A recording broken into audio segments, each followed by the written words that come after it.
ఆ అంధత్వములో, ఆ గుడ్డితనములో, ఆ అవటితనములో, ఆ చీకటిలో, ఆ పాపములో ఉన్నటువంటి వారికి అగ్ని గుర్రాలు కానీ అగ్ని రథాలు కానీ ఏమాత్రము కనిపించవు.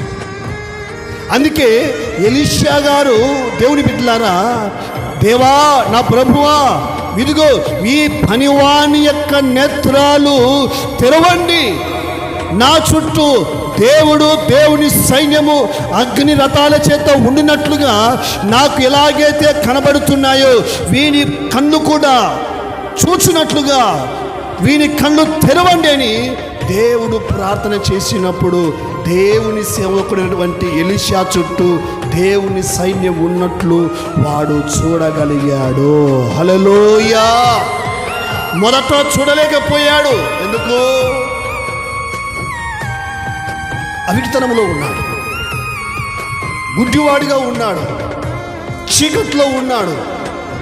దేవుని కార్యాలు చూడలేకపోవడానికి కారణాలు ఎన్నో ఉన్నాయి. ఒకటి పాపం, రెండోది భయం,